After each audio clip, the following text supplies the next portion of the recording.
Welcome to another edition of After Party. It's so great to see everyone out there at 10 p.m. live on this Monday night before Thanksgiving. Our guest today, so excited about this one. It's Scott Jennings, the one and only Scott Jennings. And I want to tell you, I read his book and I have some questions for Scott. This is going to be super fun. Also going to be talking about an outrageous New York Times article let me just read the headline to give you a teaser. 2 men, 1 identity. They both paid the price. Incredible. We're going to dive into the way they compare the plight of a man who suffered identity fraud, one of 1 million people currently experiencing this, at the hands of illegal immigrants, according to the government and according to the New York Times report. We have to go through the details of this. It's going to be an old-fashioned article, deep dive like we love to do on After Party. So stay tuned for that as well. Also, I got a question in at Trump's little Oval Office media availability with incoming New York City Mayor Zohran Mamdani, and we have clips of that. I'm going to talk a little bit about why I asked the question that I did ask. But we have so much to get through with Scott Jennings. So he's coming up right after this. Remember, though, over the years, I always say this, I have been clear, I'm not just pro-birth, I'm pro-life. And being pro-life means standing with mothers not only before their baby is born, but long after. And that's exactly why I partner with Preborn and partner very proudly with Preborn. Preborn doesn't just save babies, they make motherhood abundantly possible. They provide free ultrasounds and share the truth of the gospel with women in crisis, and then they stay with real, practical help, including financial support for up to 2 years after the baby is born. This is what true Christ-centered compassion looks like, not just for the baby, but for the mother too. And here's where you can make a difference. Just $28 provides a free life-saving ultrasound, 1 chance for a mother to see her baby. And when she does, she's twice as likely to choose life. Preborn is trying to save 70,000 babies this year. So do not just say you're pro-life, live it. Help save babies and support mothers today. Go to preborn.com/Emily or call 855-601-2229. That's preborn.com/Emily. Appreciate you all so much for supporting Preborn and for supporting our show. Make sure you subscribe when you have a chance, whether it's on the podcast feed or on the YouTube side. Subscriptions are coming in, and because it's Thanksgiving week, I just want to say I'm so grateful for all of you. All right. Let's get to Scott Jennings, who is host of The Scott Jennings Show, political contributor for CNN, and author of the new book. It's called A Revolution of Common Sense, How Donald Trump Stormed Washington and Fought for Western Civilization. Scott Jennings, I'm so excited to have you tonight. Thanks for being here. I'm really glad to be here on the after party. Emily, appreciate this invitation. You know, normally at 10 o'clock at night, I'm fighting with the Libs, but tonight we'll be partying with the conservatives. It'll be different tonight. I'm looking. That's right. Should I try? Maybe I feel like I should try to fight you just for the sake of habit. Like you're probably in that mode. If I don't have like 6 or 7 people yelling at me at the same time, I don't know how I'm going to get through this. So maybe smart off to me occasionally, and it'll be. That'll be. We've got that under control for sure. What I should have done in preparation for this, though, is bought some Kentucky bourbon to sip it because it's so late at night. What's your favorite, Scott? It's probably too many to list off. Yeah, I hesitate to pick a side because you can get yourself in trouble down here. Woodford Reserve is always a great go-to, but truthfully, it comes out of the faucet down here, and so we're all used to brushing our teeth with it, and so on and so forth. So. Yeah, I was going to say, being from Wisconsin, when people ask what your favorite beer is, I'm like, it's beer. Beer.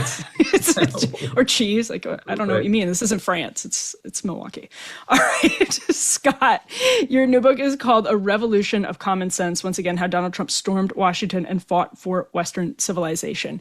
And one question I wanted to start with just off the bat, and I'm sure you get this all of the time, but the case that you make is not just about Donald Trump. It's literally about the potential decline of Western civilization, sort of an existential crisis that you think is staring Western civilization in the face. And I know a lot of people from kind of McConnell world, obviously you do too, and you know this as well as I do.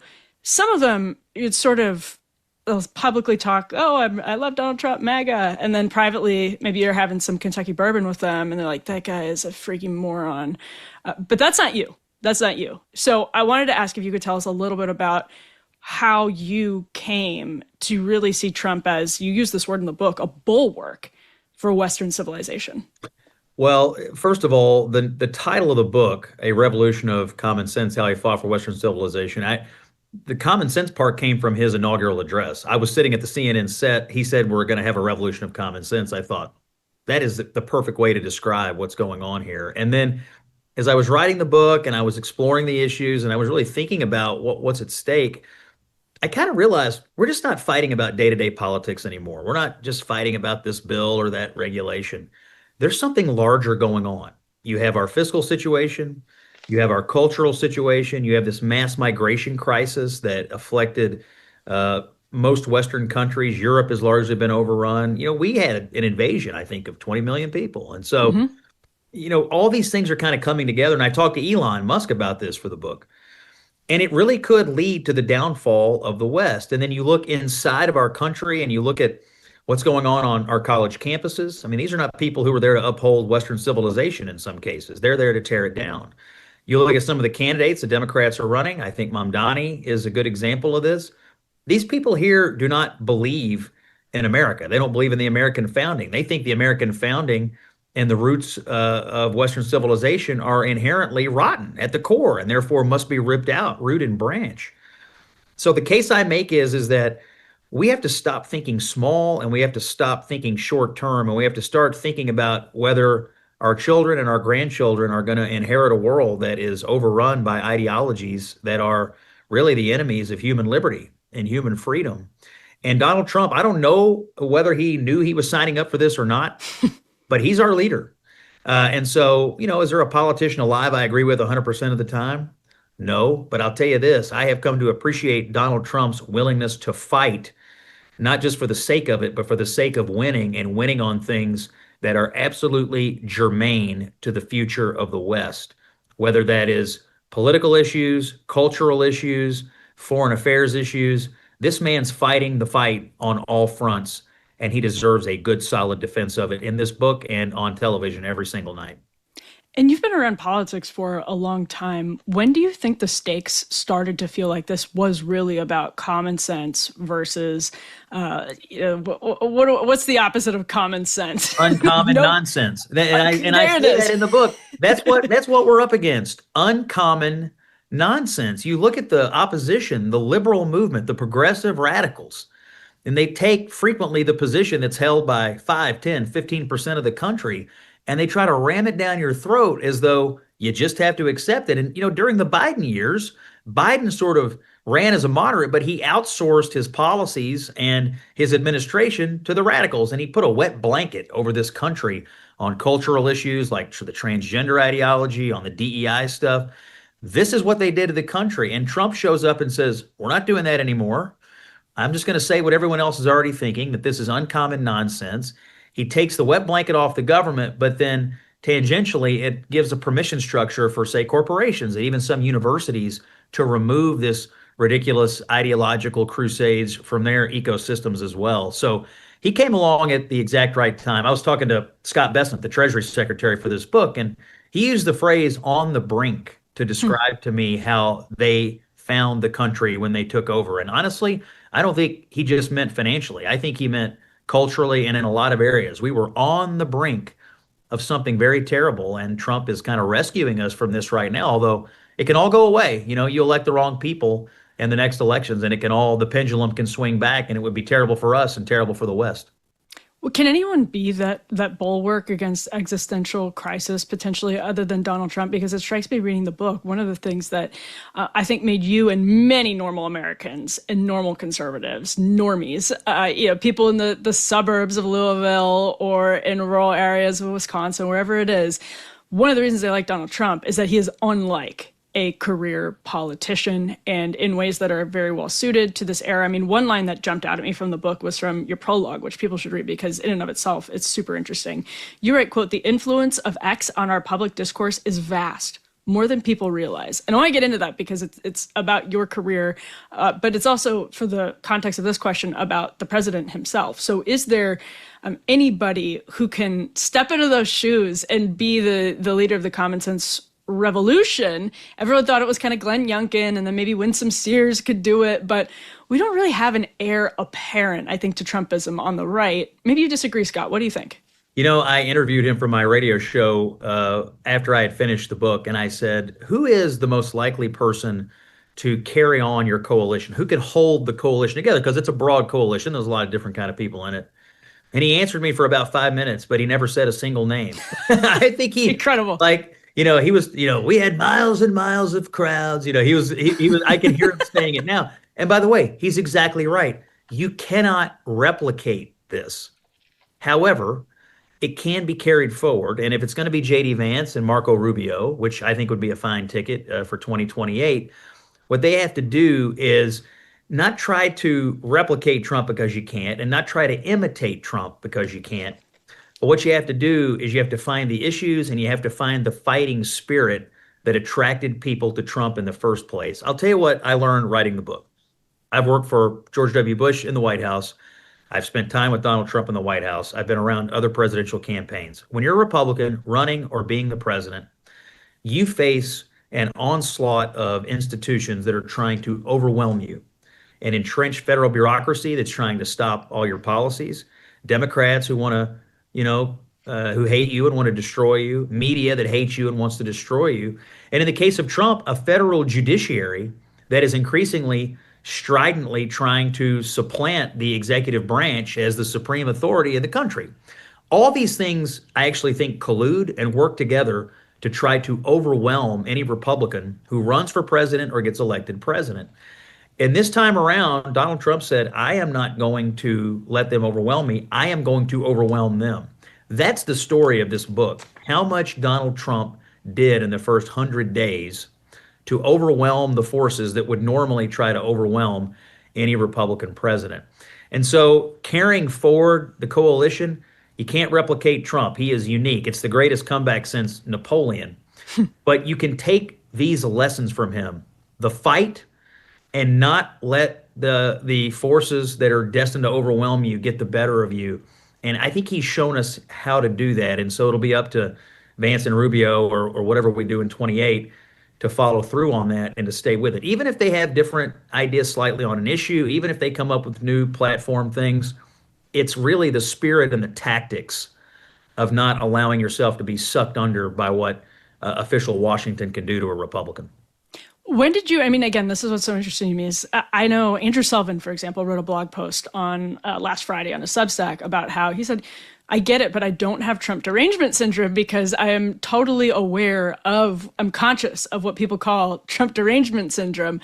And I just think his temperament, he was talking about calling a reporter piggy and all of that. He said, I just think there's something I personally, Andrew Sullivan was saying, take seriously the question of style and temperament and comportment in public office. And we could have a separate debate about that. But it seems to me like that is maybe the fault line of people who come from sort of Bush, Cheney, maybe McConnell world to like half and half. Half went and said, no, this is an existential battle. We can put that stuff on the side. And then the other half said, no, I can't get over that. How did you kind of come to see Trump? Again, as you read, I keep using this quote from the book, but you say, quote, I had come to find a new respect for Trump in no small part because I began to see him as a necessary and strong bulwark against the political opposition that had lost its damn mind. When about was that for you? And how are you thinking about that? As I'm sure many of your friends and people you've been close with over the years were coming down on a very different side. Yeah, look, during the 2024 campaign, I kept hearing these Republicans say things like, in order to save conservatism, we have to vote for Kamala Harris. Incredible. And, as someone who had to sit out there and debate these issues every night, I could never sort of figure out why they were saying that, what they meant by that. And then I started to think about the underlying arguments they were making, the other statements they were making, and I realized that they weren't trying to save conservatism, they were trying to liberalize it. A lot of these people no longer vote for any Republican. A lot of these people no longer are pro-life. A lot of these people no longer really believe in any of the conservative stuff that we have all supposedly been fighting for the last 25 years. They let their personality conflicts or problems with Donald Trump completely and totally change what they claim to be fighting for. Heck, look around. Nicole Wallace, one of the lead anchors over on MSNBC, we relied upon her for communications advice in the Bush White House. Mm-hmm. Now, this is somebody who built their career supposedly communicating with the American people about George W. Bush's conservative agenda. And now she is one of the most deranged Looney Tunes in American media. Okay. Scott, what was that like? Can I just ask, it's not every day you talk to somebody who actually was hearing conservative messaging advice from Nicole Wallace. What was that like? Well, I mean, you could see we had like a 30% approval rating during the second term when I was there, so it wasn't very much fun. I mean, but my question now is this: did you ever believe any of it? Did you ever believe in it? Bush was a conservative guy. Did you ever believe in any of it? Tim Miller, this other Looney Tunes, he was supposedly a Republican operative. Now he is one of the most liberal people in our political affairs ecosystem. Did you ever believe any of it? And what is it about Donald Trump that made you change every single thing that you supposedly ever believed in? And I don't understand how one person could break so many supposedly smart and experienced people. But you look around, all these people who are making this argument that in order to save Republicans or save conservatism, you had to vote for Kamala Harris. I mean, that is the craziest bunch of crap I have ever heard in my life. And so that was going on. And then you had all the liberals making their arguments. And then you had Harris, who was objectively one of the worst candidates in my lifetime for any high political office. And I just, I realized, look, I'm not going to be sucked under by these silly people and their silly arguments. I'm fighting a larger battle here. And the larger battle is, which of these people actually loves America? Which of these people is actually going to stand up for the West? And if Donald Trump does what I want him to do 95% of the time, and he loves America and he stands up for America, and Kamala Harris does what I want her to do 0% of the time, and we're going to spend our 250th anniversary apologizing to the rest of the world for America, this is an easy vote for me every day of the week. And so I was more than happy to vote for him for a third time. I was more than happy to make the case for him. I was more than happy to knock down these stupid arguments.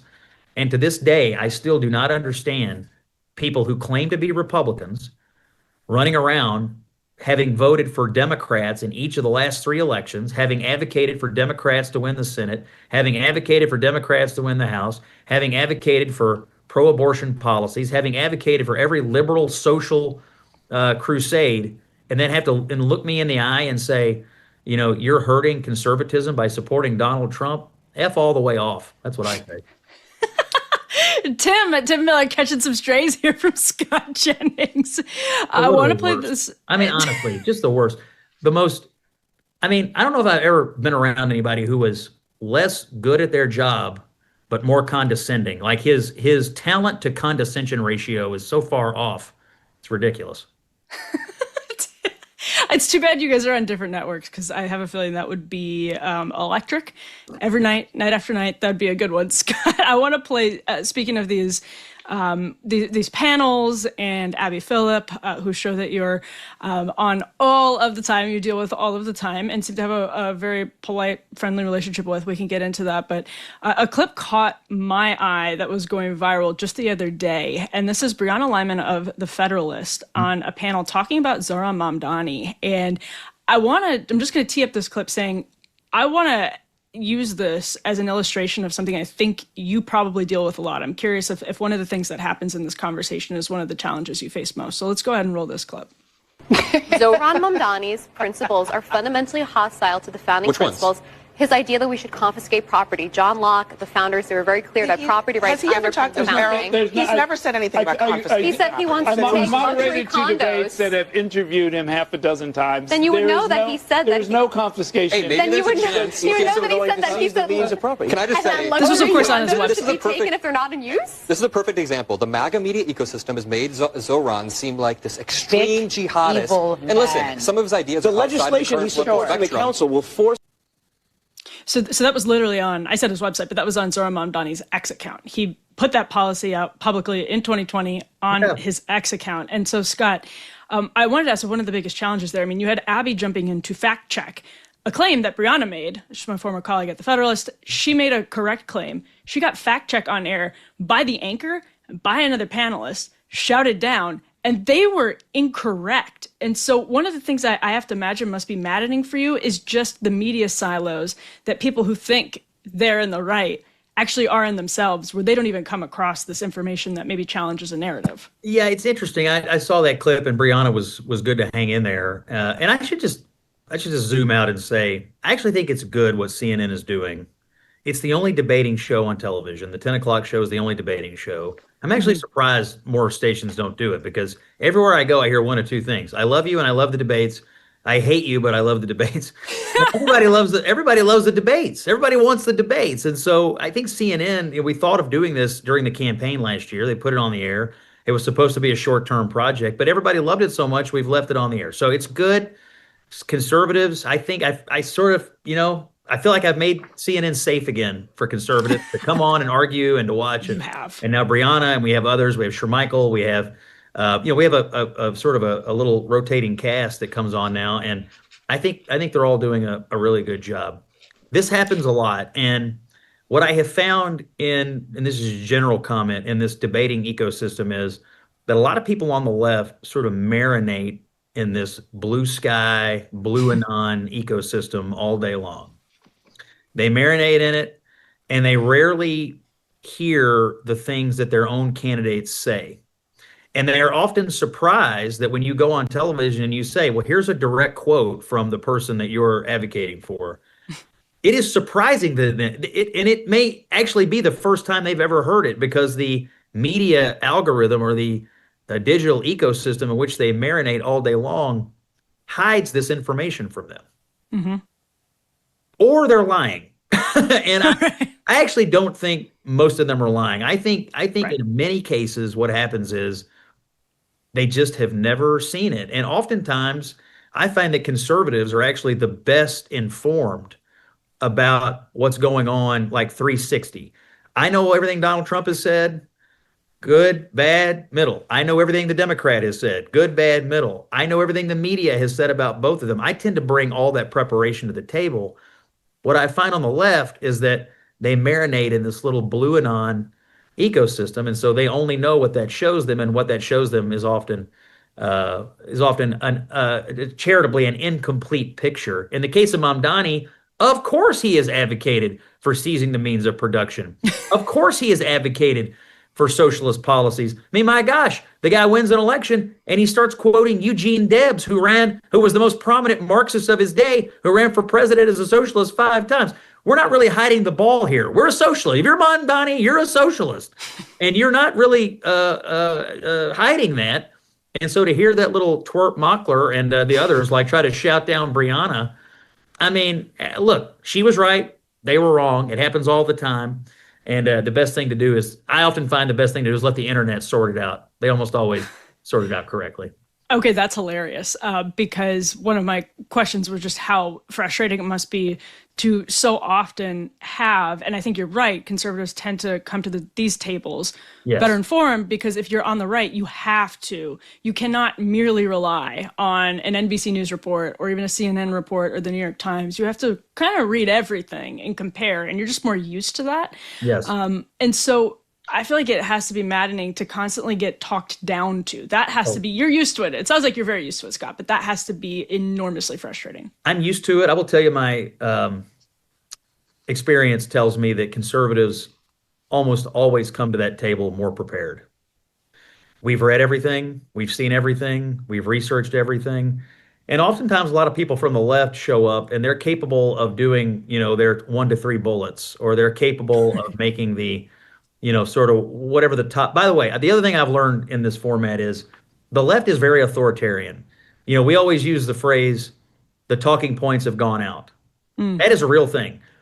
The left, the talking points go out, and they are all capable of doing that. And they all live in fear of getting off of that message, because I assume or imagine what happens on the left is if you get out of line, they come after you. Like, they never let you hear the end of it. They make your life miserable. Ask John Fetterman. You get out of line on one thing and they're trying to run you out of office. And so at that table and in these debating formats, I find that the conservatives show up really well prepared. And oftentimes the liberals show up with only what they have been programmed to say, or what the blue anon ecosystem tells them is happening. And look, again, the internet usually sorts it out. And in her case, in the debate you showed, we know which person was right. Can you expound upon this point? Again, this was from the prologue. You say the influence on X on our public discourse is vast, more than people realize, and you are probably the perfect person to explain why. Scott, I heard a story from someone at a book party of yours recently who saw one of those guys who does the intrepid work on the right of clipping your CNN debates and posting them. And the person who oversaw this interaction said you were so eager to meet this, young staffer who I think it was at the Daily Caller or something like that, and so gracious to him because you're really grateful for the work of people who get this stuff out there. Tell us a little bit more what you mean about how powerful X is at shaping narratives, debates, and all of that. So the 2024 campaign for me at CNN, I was there during 2020, but we didn't really have a great campaign coverage because it was during COVID and it wasn't a real campaign. There were no crowds for anything. The conventions were virtual. It was weird. The 2024 campaign was the first campaign I really got to cover at CNN.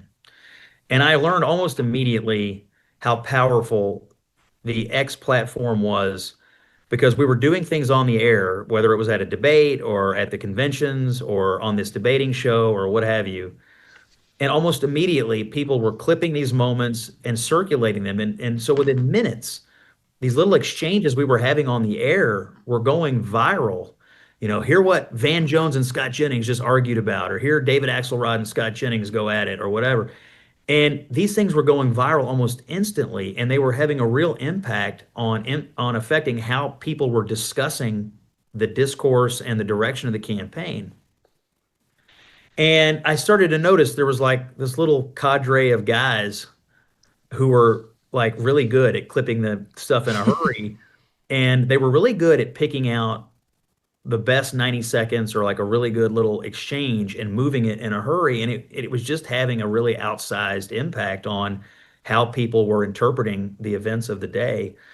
And so this was growing and growing and growing over time. The 10 o'clock debating show comes along and it just lends itself perfectly to these little vignettes, these little chunks that really encapsulates kind of the best debating moment between someone from the right and someone from the left. I think it's terrific because I think these little chunks for many people, for millions of people who may not watch CNN, they're actually watching CNN through these little clips.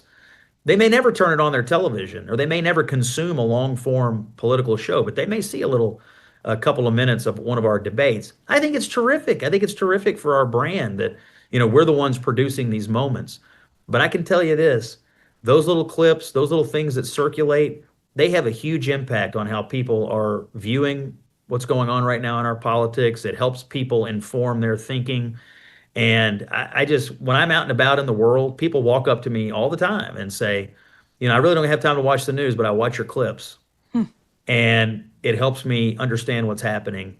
And so these guys, like the guys from the Daily Caller I met the other day, I wrote my name in his book and I wrote on there, "Go viral. Best wishes, Scott Jennings." That's hilarious. and that's what they need to do because I think what they're doing is actually reaching huge audiences that might not ever get other kinds of political analysis content. And so if we over at CNN are the ones providing that, I think that's great for us and it's great for them.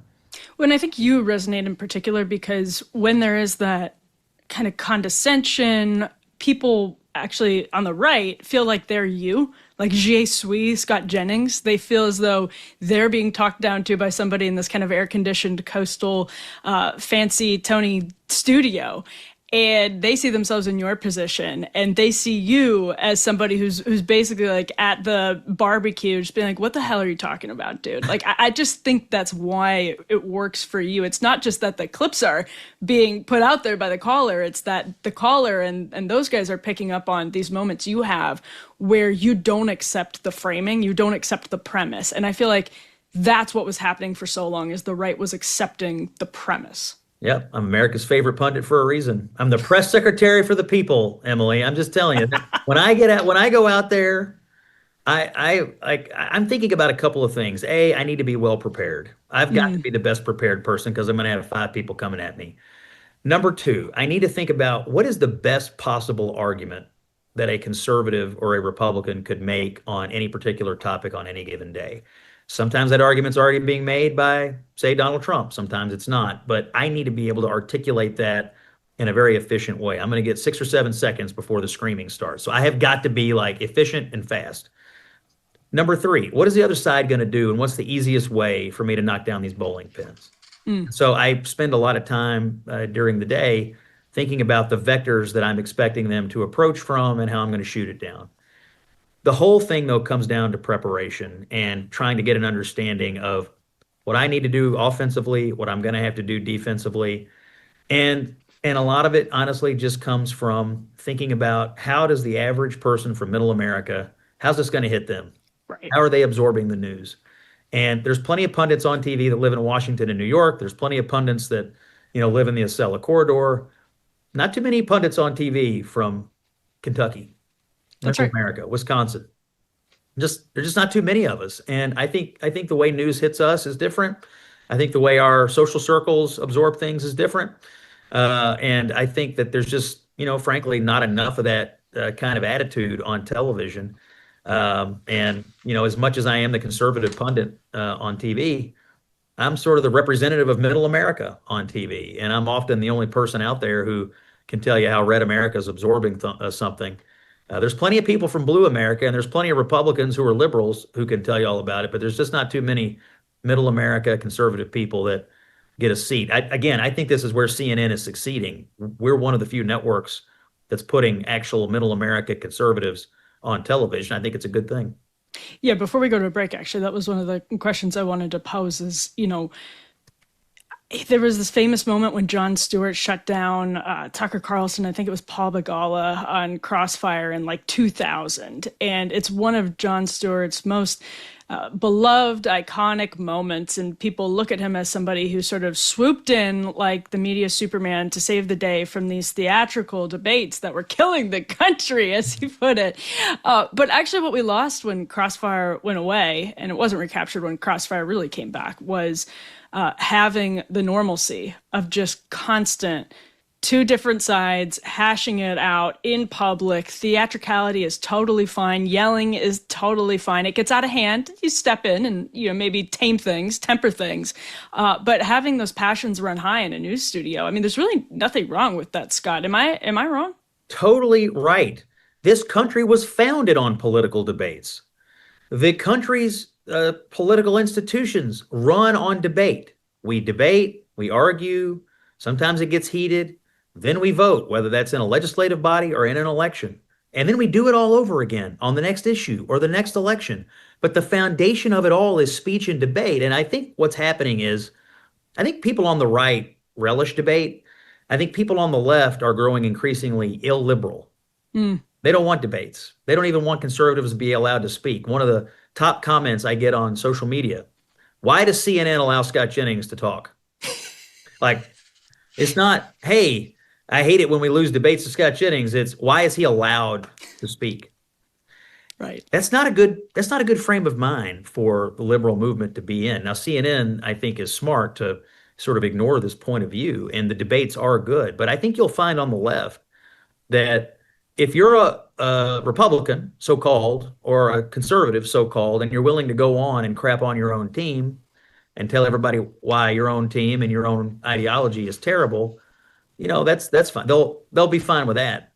But if you're willing to go on television, or you want to go on television and defend your points and defend being a true conservative and defend your Republican vote, there's just a lot of resistance to that out there. And you don't get that at CNN right now. We're platforming Republicans and we're platforming conservative debaters, and I think that's a good thing. But there's a lot of media that really doesn't. And I think it's reflective of the illiberalism that has unfortunately infected the left. Oh, man, do I have a clip for the audience. So they need to hang on that point for this quick little break. We'll be back with Scott Jennings in just one moment. First, you all know what I'm thankful for this Thanksgiving. You're gonna know right away what I'm thankful for. It's obviously masa chips. There's really only one option here.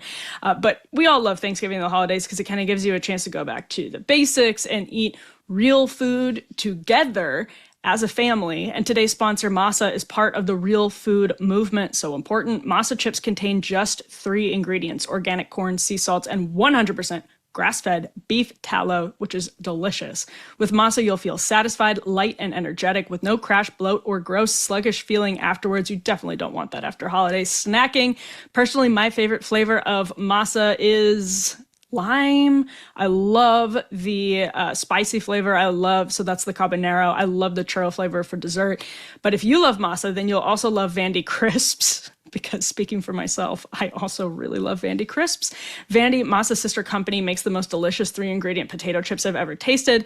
My favorite flavor is smokehouse barbecue. I really love also the original flavor. I'm like almost embarrassed by how much I love Masa and Vandy crisps, as you can tell. So if you're looking for the best Black Friday deal on Masa, Masa always offers our audience a Black Friday level offer of 25% off on their first purchase. So if you use code AFTERPARTY for 25% off your first order at masachips.com or at vandycrisps.com, you get that discount, or you can simply click the link in the video description or scan the QR code to claim this delicious offer.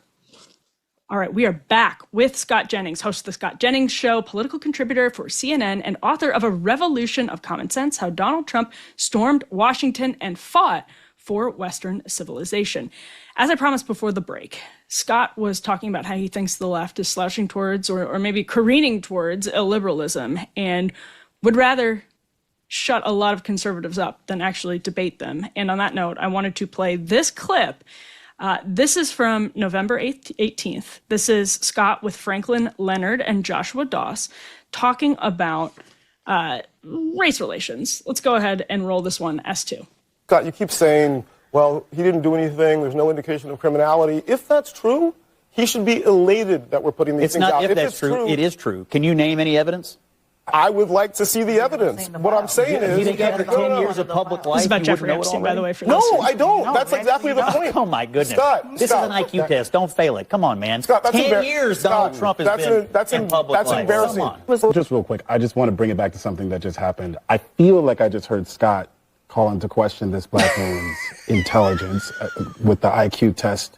That's I feel like I heard that. And so I just want to say something. This is what it sounded like. You want to make it racial, so, go ahead, but it's ridiculous. Well, I mean, I think that By the way, we know each other and we're friends. I know this man. He's a smart guy, and we're having a debate. We're having a debate. Don't make it into so. We don't even know each other, but we do. Scott, I found that to be a really powerful moment when you said we're friends and we know each other. Can you tell us a little bit about what happened maybe after the segment, if anything? Maybe it was all good. Well, look, Franklin, so I've known him since like 1996. We were Coca-Cola national scholars together. Oh my gosh. And he's been on the 10 o'clock show before. And one night we were like, wait a minute, I think we have some commonality. And so I like the guy. I think he's actually a smart guy. I don't agree with him about the Epstein situation. Of course, we were debating that. And we were having a vigorous debate. That character sitting next to me, Doss, I had literally met 5 minutes before the show started. So there's a situation where I'm having a debate with Franklin, who's a smart guy, and then this guy wants to jump in and do what people who have no idea what they're talking about or what they're doing do. They try to turn it into some issue of race. It's not an issue of race. It's an issue of, I have a point to make, Franklin has a point to make, and we were having it out. And honestly, I just don't think this crap works anymore. Mm-hmm. I mean, I think America is over this crap. I mean, this was part of reelecting Donald Trump. We don't have to sort of put up with these nonsensical arguments where you get into a debate. I have a point of view. You have a point of view. And if you don't agree with me, you immediately start saying, well, you must be a racist, but he was very sneakily implying it. He didn't say, Scott Jennings, what a racist thing to say. He said, did I just hear the IQ? He tried to do this kind of workaround to avoid looking you in the eye and saying you're racist. I know, which was this kind of like a sissy way to do it anyway. Like, if you want to call me, just look me in the eye and call me that. And so, right. What I find is that some people are not equipped for the debating format. They're not equipped for that show. They're not equipped for that table. That showed me something in that moment. But I have a lot of respect for Franklin, actually. I think he's a great debater. I actually think he's a smart guy, and he and I are not aligned politically. But I'm actually kind of a fan of his when it comes to his ability to articulate certain things on television that come from his point of view. And by the way, I'm pro-debate. I think people like Franklin ought to be able to come out and debate, and he does a great job. But this other character, I mean, it's not a debate if once you hear something you don't like, it's like, racist, you're out. And nobody wants to talk to you. Okay. Nobody wants to debate with you, and you've destroyed all your credibility. And so I don't know. My advice is this crap doesn't work anymore. just engage in the debate. If you have something to say, say it. If you don't, no reason to impugn the character of someone you met 5 minutes ago. Right. Yeah, that's a really good point. And I think actually you won the debate by making the obvious point, which is that you're not. You have never demonstrated racist behavior to this person that you know and that you're friendly with, and to suggest otherwise is outrageous. And so good on you for doing that in the moment, Scott. Another clip. We're just doing the Scott Jennings hits. We're going to do all the hits. This one was you with Kara Swisher, who got into a debate with her over double standards and kind of Hunter Biden shutting down the laptop story tech, which Kara Swisher has covered closely for years. When you had these companies, you remember, you couldn't even send the New York Post's original story on the Hunter Biden laptop in a direct message when Twitter was shutting it down after that story came out. So let's go ahead and roll this clip because it's another good one. The story was true. There wasn't really any dispute of that, other than from these 50 people who come from government, who are in and out of government when Democrats are in power. That's politics to me, Scott. I mean, you're not naive. They were making their case, just like you would say Trump just did with whatever issue he has. Well, I don't agree that it's just a simple matter of making your case when you use your government title and you use your intelligence bona fides and you use all your credentials to flat out lie to the American people. They didn't know that. That was a political argument, but they were saying this is Russian disinformation. What you're reading is directly out of the Kremlin. It was one of the biggest lies that was told to try to get Joe Biden over the finish line. Do you think that's just politics as usual? Yes, I do, actually.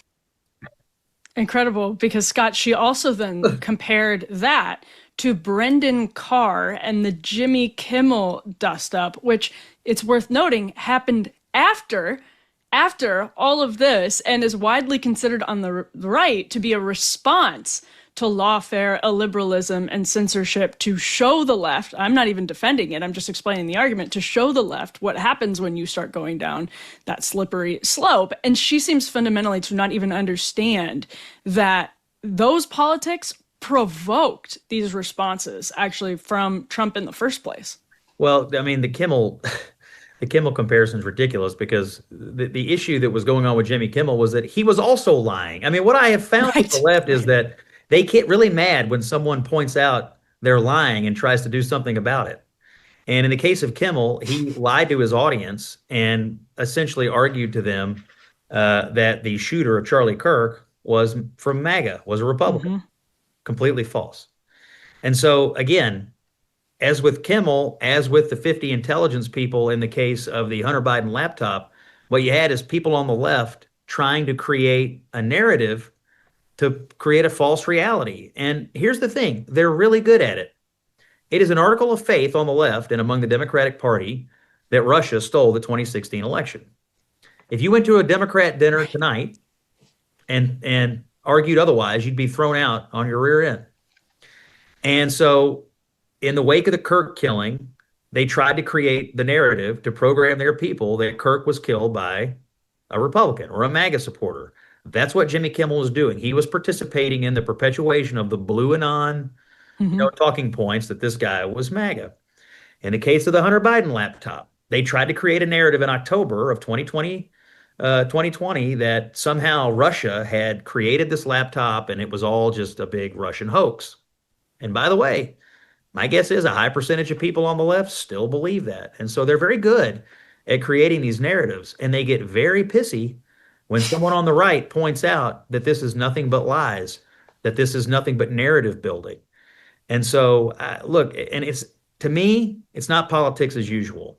But to people on the left, it is, because that's the only thing they know to do, is to lie their ass off and to create a narrative or an alternative reality. That's all they know how to do. And so to Kara, I'm sure it is politics as usual, because she thinks it's perfectly fine to create an alternate reality or to create a narrative when the facts are not convenient to electing a Democrat. I'm sure to her, that is politics as usual. But I'll tell you what, it's up to all of us conservatives in this space to keep pointing it out, because, I just, if we've learned anything from Donald Trump, we just can't take it lying down. Well, I mean, it's unfathomable that she said it wasn't coerced or colluded, that she believes as somebody who covers tech. I mean, of course it was. It's truly insane. I mean, Zuckerberg himself has said that it was basically coerced. It was coerced. And look, you've got these 50 people from intelligence and law enforcement and people with all these titles and credentials. And they're like, hey, this is Russian disinformation. And then they've got the Biden campaign calling them up and saying, you need to do something about this disinformation. It wasn't even that they were arguing that it wasn't a big deal, that the story wasn't worth coverage. They were arguing, what's the left's favorite word? Disinformation and misinformation. That's their favorite words. When they're losing a political argument, they immediately say everything you're saying is disinformation or misinformation. Or racist, of course. Or racist. And so when they throw these things at these tech companies and they say, well, you can't be part of the spreading of misinformation or disinformation, particularly if it comes from Russia, you mean to tell me you don't think that's coercion? Of course it's coercion. Of course it's coercion. And so, look, what happened is very simple. Information was kept from the American people on the doorstep of an election to advantage one of the two major political parties. That party was the Democratic Party. Information was censored, information was kept from you. And what did we find out later? It was all true. The laptop was real. Everything on there was real. And by the way, it was worthy of public debate because we now know that Hunter Biden was engaged in foreign influence peddling. And that probably was information that the American people would have wanted to know before they put Joe Biden back in the White House. Scott, I want to play for you this clip of Marjorie Taylor Greene announcing her resignation from Congress. This happened on Friday night, actually, and it was, I think, reasonably a stunning decision from somebody whose profile is rising, has been at the center of a lot of controversies over her short stint in Congress, relatively short stint in Congress, but has been, on the outs with Donald Trump over disagreements in the last couple of months in particular. So let's go ahead here and roll S7, Marjorie Taylor Greene announcing her resignation. Americans are used by the political industrial complex of both political parties, election cycle after election cycle, in order to elect whichever side can convince Americans to hate the other side more. I have never valued power, titles, or attention in spite of all the wrong assumptions about me. I believe in term limits and do not think Congress should be a lifelong career or an assisted living facility. My only goal and desire has ever been to hold the Republican Party accountable for the promises it makes to the American people and put America first. If I am cast aside by the president and the MAGA political machine and replaced by neocons, big pharma, big tech, military-industrial war complex, foreign leaders, and the elite donor class that can never, ever relate to real Americans, then many common Americans have been cast aside and replaced as well. Scott, there's also a nasty primary battle shaping up in your state, Kentucky, over Thomas Massie, an ally to Marjorie Taylor Greene, somebody who's also been on the outs with the president and the Republican Party broadly. I mean, talk to people in MAGA world, they're pretty soured on Thomas Massie these days. But Massie himself once told myself and my colleagues at the Washington Examiner that he used to go out, he remembers barnstorming for Rand and Ron Paul back in the Tea Party days, thinking everybody was really fired up about limited government. But he said he found out when Trump came along, they were all just looking for the, quote, craziest son of a bitch in the race. And there are definitely Kentuckians, there's definitely Georgians who kind of fit into that category. So as somebody who's actually, and you can speak more to this, as I understand, mulling potentially going into politics as opposed to media, does Marjorie Taylor Greene, what should her calculus be as opposed to, or as she thinks about being in politics versus potentially in media? She's been on your network lately, so maybe she wants to make a bid for a position on CNN. Well, I'll tell you, the easiest way to get on TV in Washington as a Republican is tell them that you're going to crap on Donald Trump. Right. And that they'll put you on TV 24 hours a day. Mm-hmm. They will call you Republican strategist. If you haven't voted Republican in 20 years, they'll call you Republican or Republican strategist as long as you're willing to crap on Donald Trump. That's the way it works. Yeah. It's definitely been working for her the last month. Yeah. I mean, look, she went on The View to attack Donald Trump. Look, what I believe and know to be true about the Greene situation, and look, I don't know her, and so I'm not going to tell you the story to disparage her. I'm just going to tell you what I know to be true. She wanted to run for statewide office in Georgia. Mm-hmm. The White House knew this. She, I think, asked for their advice. The president heard about it. He had a poll that was somebody gave him about the situation in Georgia. He discreetly and privately transmitted this information to her, and it showed her losing to John Ossoff by 20 points. It showed that if she were to run statewide, it would end in disaster and embarrassment. So he didn't exactly tell her not to run, but he gave her the kind of political information that you would interpret as, hey, this is not a good idea for you, and it's not a good idea for the party. Since the transmission of that information, which, by the way, he was doing her a favor, he was saving her from humiliation. Since the transmission of that information, she has opposed the president on his Middle East policy. She didn't like it when he bombed the Houthi rebels. She didn't like it when he took out Iran's nuclear facilities. She opposed him on deportations. She went on The View and attacked him. Over and over and over and over, she became a policy and political opponent of the president. And they believe it all goes back to that moment where they showed her a poll to try to do her a favor. Now, when he withdrew his endorsement of Marjorie Taylor Greene and basically said, okay, if you're going to attack me, I'm going to withdraw my support of you, what happened? She dropped out of Congress just a few days later. And so to me, this is really a story about political power and who controls it, who has it, and who has influence. And look, a lot of folks have been arguing Donald Trump's a lame duck. All I know is he withdrew his endorsement of Marjorie Taylor Greene, and like a week later, she's resigning from Congress. Doesn't sound like a lame duck to me. And so I don't know what to make of her statements about wanting to turn over a new leaf as it relates to bringing everyone together. But I don't know. I never understand why people resign. Why are you resigning? Like, you got elected to a full term. Don't you feel some responsibility to your constituents to serve out the term? So I don't know. I mean, you got to be pretty mad to resign your job. And she doesn't work for Donald Trump. She doesn't work for anybody but the people who elected her. And so I guess I kind of would have liked to have seen her serve out her term, because I think that's what you're supposed to do when you get elected. But she chose not to do that.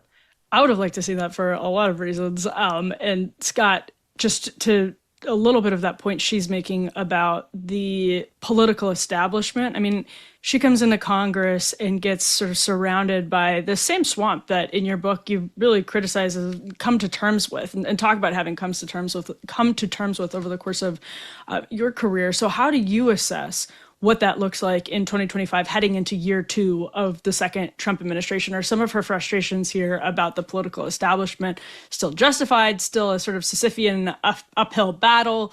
Or do you think, with a Republican presidency, the glass is roughly half full rather than half empty? So here's what I think. Politics is a team sport. And when you have the White House, the president is the head coach.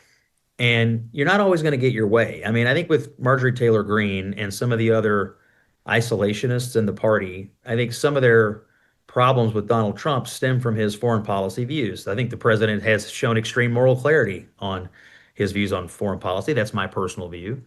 And so I'm very happy with it. But it's obvious to me that they aren't. And some of this, I think, anger towards him from that wing of the party stems from what he has done to help Israel defeat the radical Islamic terrorists, to help Israel, basically bring Iran to its knees.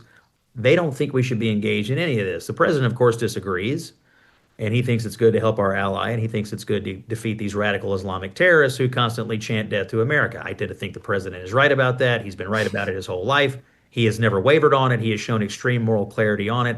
And if you just now are realizing that the president is not a pure isolationist, and you're choosing this moment to be mad about it, why haven't you been paying attention? Donald Trump's been saying the same thing about Iran, for 20 years, 30 years. So I think some of it stems from people who just, when they don't get their way, they get emotional and they throw a fit and they take their ball and go home. Politics is a team sport, and we have a president and he calls the shots right now. You don't have to agree with everything, and you could certainly say, hey, maybe you should do it this way or try to influence him that way. I mean, in writing my book, I saw him taking in information and watching debates and making decisions after taking in information. He is somebody who listens. But at some juncture, when you have a head coach, you got to run the play that the head coach wants to run. Even if you have some reservations about it, even if you don't agree with it all the time, you just have to accept that when you're in a political party and you aren't the president, you aren't necessarily the one who is setting the national agenda. He is. And so, if you want to become a policy opponent of the president all the time, that's fine, but there are political consequences to that, and you shouldn't be surprised when they come for you. Well, lastly, Scott, one thing I learned from your book is that the President of the United States has texted you on at least one occasion. Tell us about that. Does he see your clips? He sees you on CNN, and he's like, man, Scott, let's talk. That was great.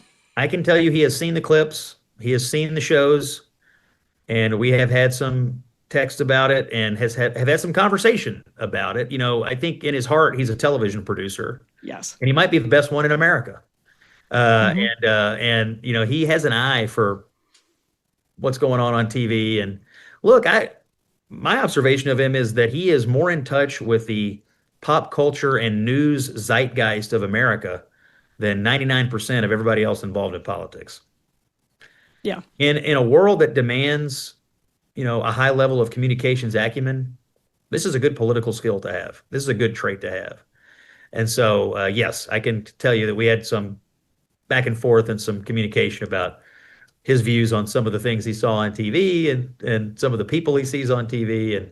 And in his heart, in the heart of the president is a television producer. I can tell you that. And honestly, if he were producing a television show today, instead of being the president, it'd be the highest rated show on TV, because I think his eyeball for it is still pretty good.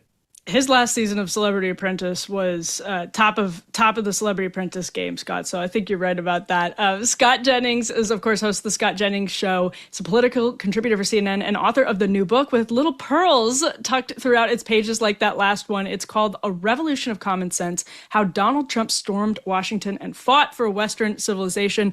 Scott, thank you for staying up late. I have a feeling a lot of people are going to be relying on your clips at Thanksgiving dinner tables this week. I hope that's true. And pass the mashed potatoes and pass America's Favorite Pundit. Pass it around and buy the book. Here's what I would say. If you love Donald Trump, you'll love this book. It's full of great stuff like that. And if you know somebody who hates Donald Trump, buy the book, wrap it up, put it under their Christmas tree, take a video of it on Christmas morning when they unwrap it, and post it and tag me on X because I want to see it. Either way, good reason to buy the book. That's a great marketing strategy, Scott. Scott Jennings, really appreciate it. Thanks for being here. Thanks, Emily. That was so much fun. All right, we have more in just one moment. But of course, first, recently I learned about colostrum, and you know where this is going. That is the very first milk known as liquid gold. I always have to do that, otherwise people get mad. It is the milk that babies receive from their mothers first after birth. It is packed with proteins, natural growth factors, antimicrobial peptides that work to enhance your immune response, reduce inflammation, repair and rebalance gut lining, reduce bloating, and make your hair and skin look amazing. Today's sponsor, Cowboy Colostrum, offers the highest quality cow colostrum available in the U.S., 100% made in America from 100% American grass-fed cows, made with delicious natural ingredients and no artificial flavors. Simply add a 3-gram scoop of either their chocolate Madagascar vanilla or strawberry into your coffee or smoothie. I love strawberry in a glass of milk. For a limited time, our listeners get up to 25% off their entire order. Just head to cowboycolostrum.com/afterparty and use code afterparty at checkout. That's 25% off when you use code afterparty at cowboycolostrum.com/afterparty. After you purchase, they will ask you where you heard about them. Please support our show and let them know that our show sent you. Okay, let's do a deep dive on this New York Times article about an illegal immigrant and a man who lives in Minnesota, who has spent, as the New York Times puts it, 4 decades in rural Minnesota without ever getting into trouble. Here's the article. It's up on the screen right now. And if you're watching this, I want you to pay attention to the framing. The headline here is 2 men, 1 identity. They both paid the price. That's what we're starting with off the top. 2 men, 1 identity. They both paid the price. This is a New York Times article that was published on Sunday. A very long story, a deep dive with some, by the way, I'll say it, truly fascinating, excellent, deep reporting into the case of Dan Kluver. Again, he is a father in Minnesota. Quote, he prided himself on a life built around dependability and routine, working at the same factory where his father once did, and spending his weekends coaching baseball and teaching Sunday school. He had never fired a gun or smoked a cigarette or missed a payment or been arrested. Well, what happens to Dan Kluver? Of course, he pays the price. But it starts with the story of him getting pulled over in downtown Olivia in Minnesota and having to explain to this officer that basically he has had this long saga of identity fraud. That, by the way, in the article we learned from the New York Times, government estimates say at least 1 million migrants right now, illegal migrants, are using fraudulent or stolen Social Security numbers. That's the government estimate. 1 million people are dealing with this. And the story goes on to outline the many logistical, administrative, and serious personal, professional challenges that have hit this hardworking American citizen from Minnesota over the years. And I'll say it's pretty damn good reporting in the case of Dan Kluver from Minnesota. Here's a quote from him, though. It's like, I've lost all control over who I am. And we're about to find out more and more. As the New York Times writes, he traced 15 years of records and found more tax documents listing unfamiliar jobs at a cement plant in Kansas, a paper mill in Tennessee, a construction company in Ohio, a cereal factory in Nebraska, and a dog food plant in Missouri.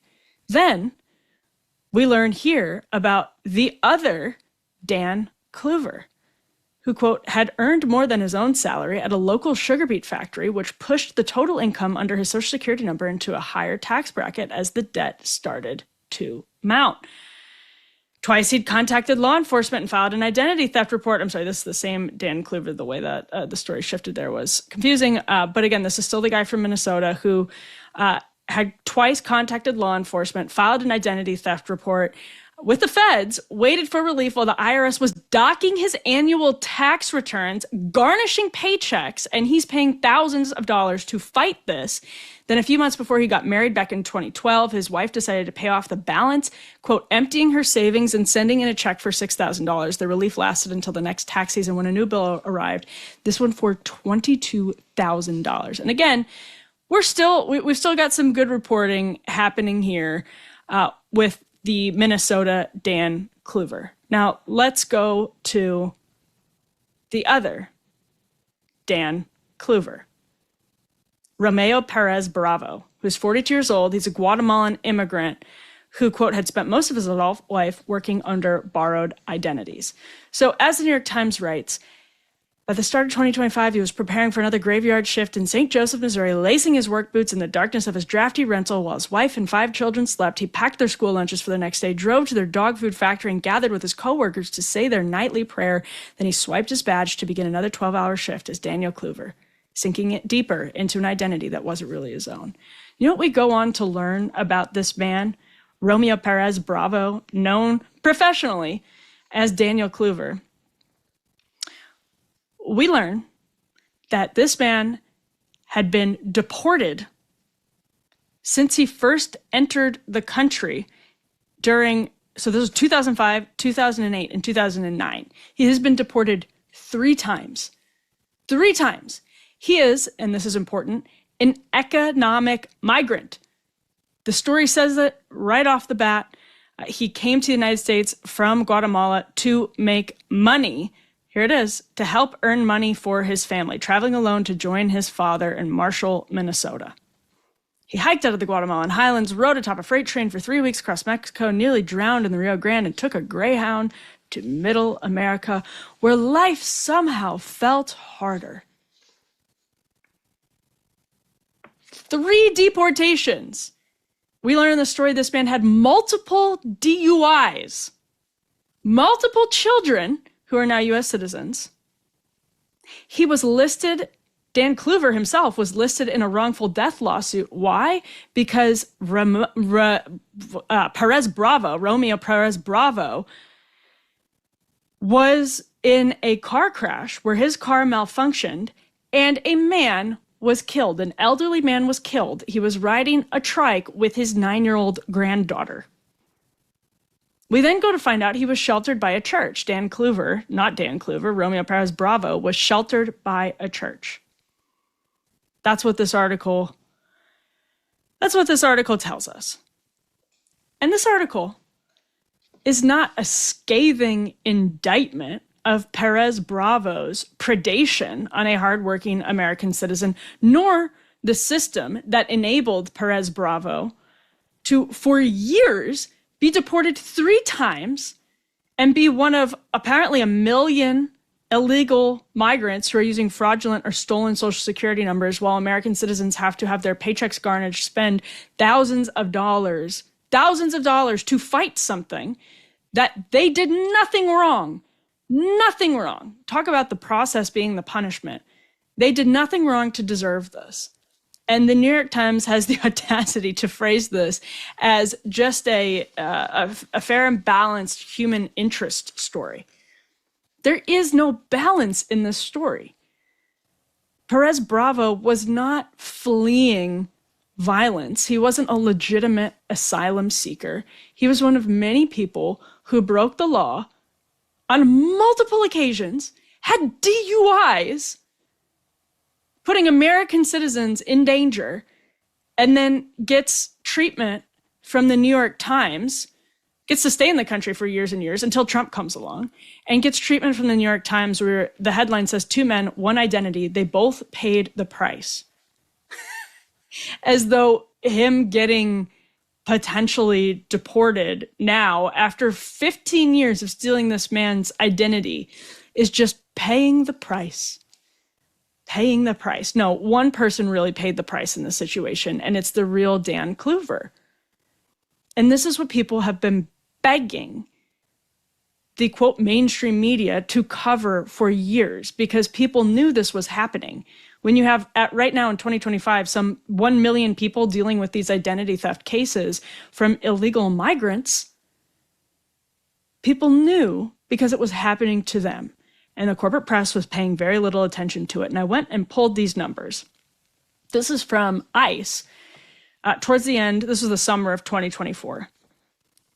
There's all kinds of research about the criminal rate of people who are in the country illegally. I'm not even going to get into that. You can read the debate between the pro-immigrant Cato Institute and the sort of strict immigration think tanks. You can go and read all of those till the cows come home and enjoy. I'm not talking about that right now. Why? Because we know, according to these numbers, that in 2024, 62,231 non-citizens with criminal convictions for assault currently were not detained by ICE and were released. This is on their non-detention docket, again, 2024. 62,000. About 43,000 have pending assault charges. They were on the non-detention docket, meaning they were not detained. The agency currently is holding, according to News Nation, this was in 2024, 2,300 non-citizens who have been convicted of assault and about 1,500 who have pending charges. The agency has also released about 16,000 who have been convicted of sexual assault, about 57,000 non-citizens who were convicted of drug possession, and 2,500 who have been convicted on kidnapping, according to the letter. I crunched some numbers on my own, and there are about 7 convictions, criminal convictions, of illegal migrants on DUIs a day, if we're using the numbers from last year. About 7 a day. People who are not supposed to be here, who are putting American citizens in danger because of the Biden administration, particularly the Obama administration before the Biden administration. This is not a victimless crime at all. And it was covered like one, continues basically to be covered like one. I don't think the New York Times piece, this New York Times piece, is guilty of covering it like it's totally a victimless crime, because here they talk about how the real Dan Kluver was indeed a victim.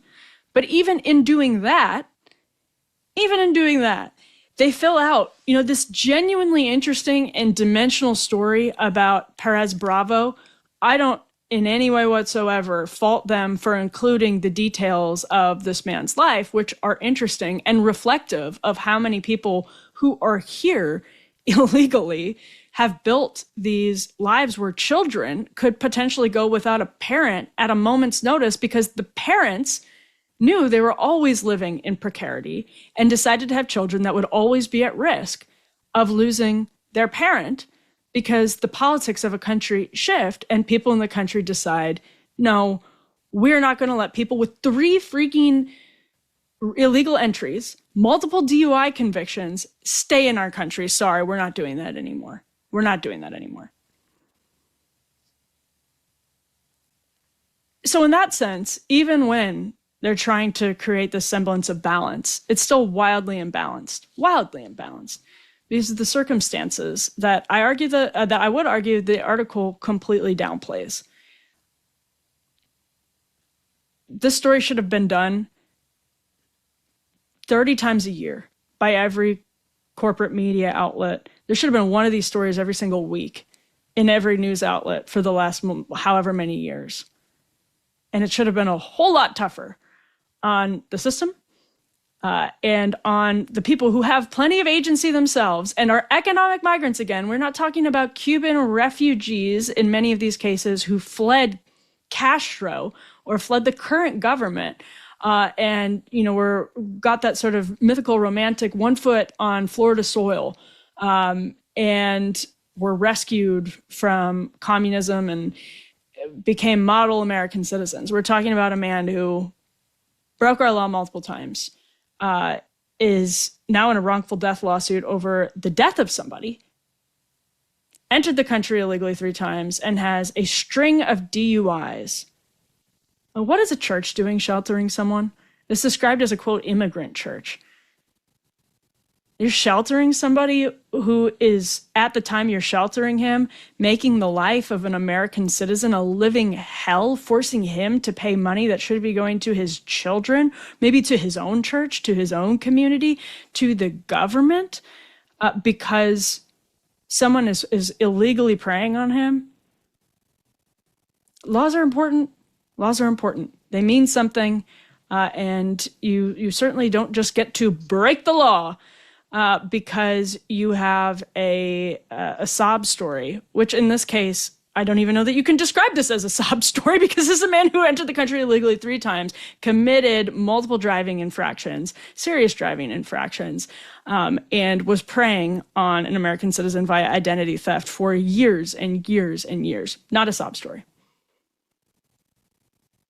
I thought this New York Times piece, which was pinging around social media today, really deserves some attention because it's maddening. The circumstances it describes are maddening, and the fact that the Times wasn't even tougher on Perez Bravo is maddening, and the fact that this piece didn't happen 500 times a year from every corporate media outlet for the last 10 years is maddening. All right. Let's move on to Donald Trump's press conference with Zohran Mamdani last Friday in the Oval Office. It wasn't really a press conference. It was sort of a media availability during their meeting, right after their meeting, actually, where they answered questions from reporters about what they discussed. And Donald Trump was sort of hilariously friendly to Mamdani. Mamdani, in turn, was hilariously friendly to Donald Trump. I was in the Oval Office as the new media pooler for that meeting. And there was kind of a bee in my bonnet. And so I knew exactly what question I wanted to ask. Shout out to the great Katie Pavlich, Jack Posobiec, and actually White House press team for noticing that I was shorter than everyone else. And Posobiec actually stepped back after he asked the question and suggested I step into his place and get this question off because, again, I'm 5'4". I'm not that short, average height for an American woman. But they kindly were like, nobody's ever going to see you because there were some tall photographers and other reporters in front of me. So they had a good spot. Posobiec gave it up, and I appreciate that a lot. That's how I got this question in, just asking about Elise Stefanik, obviously a Republican congresswoman who is running for governor, likely against Kathy Hochul in New York State, who has been referring to Zohran Mamdani as a jihadist in her campaigns over and over again. And I want to tell you why. Every time I do new media pool, I try to ask a question that the mainstream, the quote unquote mainstream media is unlikely to ask, because I think you're wasting your position, especially someone on the right, if you do not ask a question that other people won't ask. They're there. The mainstream media is there to ask. The quote unquote mainstream media is there to ask whatever question they're going to ask. It's predictable. Sometimes the questions are good. Sometimes the topics are good, but the framing is bad. Sometimes the questions themselves are good and newsy. But I always try really hard not to ask what everyone else is going to ask. And if I do, to ask it in a different way, which is tough. And, it's fair game to criticize anyone in that situation. But I asked this question. Let's roll the clip here about Elise Stefanik, and I'll explain a little bit why this was important to me. Mr. President, Republican Elise Stefanik has campaigned multiple times by calling Zohran Mamdani a jihadist. Do you think you're standing next to a jihadist right now in the Oval Office? No, I don't, but she's out there campaigning, and, you say things sometimes in a campaign. She's a very capable person, but you really have to ask her about that, but I don't particularly. I think I met with a man who's a very rational person. I met with a man who really wants to see New York be great again. And I can say again, because New York was great. And of course, Syrian leader al-Shura was in the White House, speaking of jihadists, last week? So maybe that's a genuine jihadist in the Oval Office, according to our own government. But the reason that I wanted to ask that question is I'm very frustrated with the right. After what happened to Charlie Kirk in particular, but this has been going on for a long time.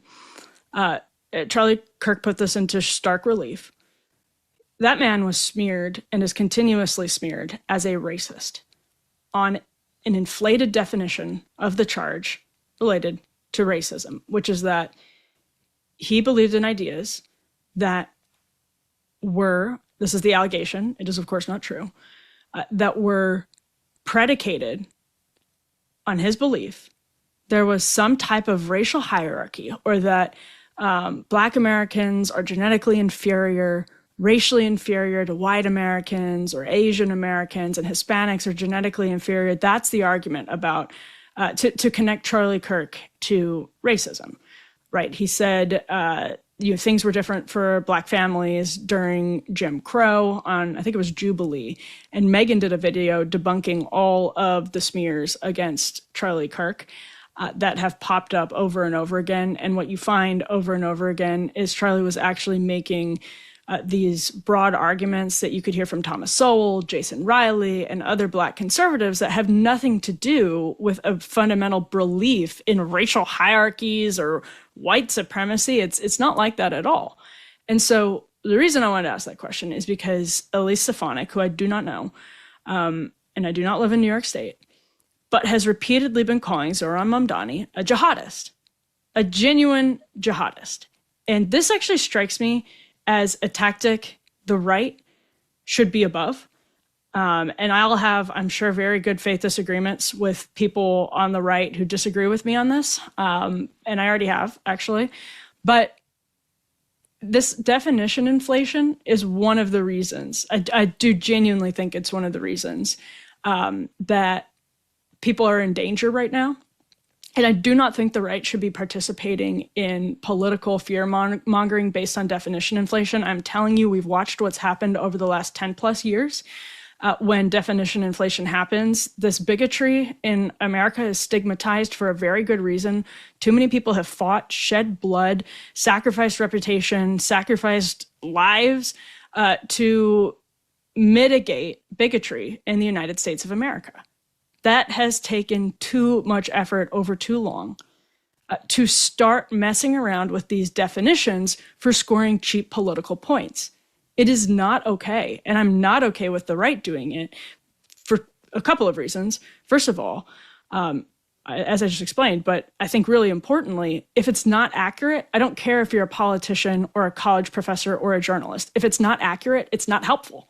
If it's not accurate, it's not helpful. If you are not describing the threat that Zohran Mamdani poses accurately, you are misleading the people of New York City, and that is of New York State, and that is no way to win an election. It's not, period. That is no way to win an election. If you think Zohran Mamdani is a jihadist, which most Americans, when they hear the word jihadist, just like when they hear the word racist, they think about somebody who believes in white supremacy or racial hierarchies, discrimination based on some type of racial hierarchy. when they hear jihadist, what they think you mean, for the most part, and Elise Stefanik and her campaign damn well knows this, is somebody who is interested in committing violent jihad. We all know that.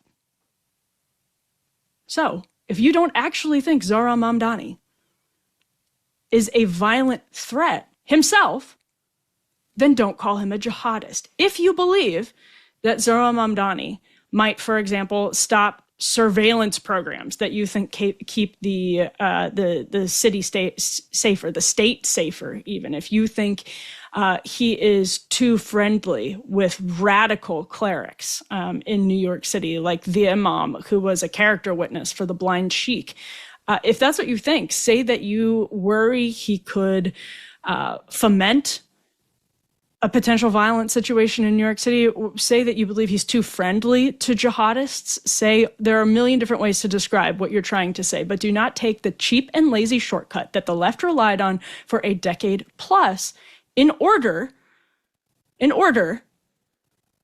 to reflexively smear people and mislead the public, and again, take this quick shortcut to winning arguments. We have learned that that is overly divisive, and we have learned that that is dangerous.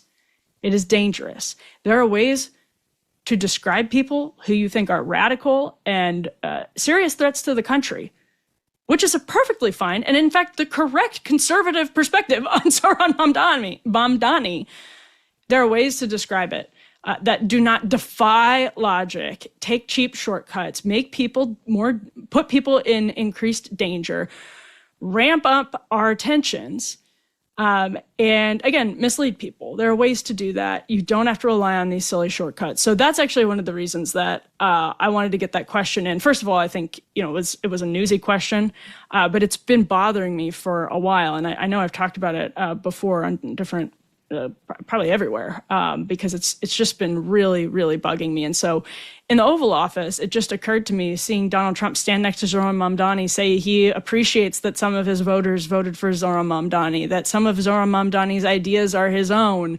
All of these things that Donald Trump said in that very friendly Oval Office meeting, I just knew I had to ask that question, because I think it was a legitimate contrast with what the leading Republican candidate in Trump's home state, by the way, New York, how she has been describing the same man that was standing next to Donald Trump in the Oval Office being described as someone who shares some of his ideas. And so the way that I put it, do you believe you're standing next to a jihadist in the Oval Office, was intended to kind of challenge the legitimacy of that claim, which is why I think journalism is holding powerful people to account for the things that they say. So if Trump is going to lend his support to Elise Stefanik, and if he's the Republican president of the United States, what does he think about that? I'll tell you what I think about it, and that's why I thought it was newsy and a worthwhile question. So a little behind the scenes information about why I asked that. You don't usually hear that from people. Maybe it's interesting, or maybe it's just like internal media. There's nothing journalists love talking about more than journalism. So appreciate you hanging in there with me. What a fun episode today. We have Inez and Rachel on Wednesday, recipe recommendations, wine pairing recommendations. It's a fascinating conversation. We actually pre-taped it last week, but it's going to be airing normal time on Wednesday. Can't wait for you all to see that. So make sure to subscribe on the YouTube channel, subscribe wherever you get podcasts. We do have a happy hour coming out on Friday. I already taped that too. So when you're cleaning up after Thanksgiving, when you're making leftovers, there will be a happy hour in your queue. As always, I'm Emily at devilmaycaremedia.com. Hope everybody has a wonderful, wonderful Thanksgiving. God bless all of you. We are grateful to you here at After Party, and we will see you on Wednesday.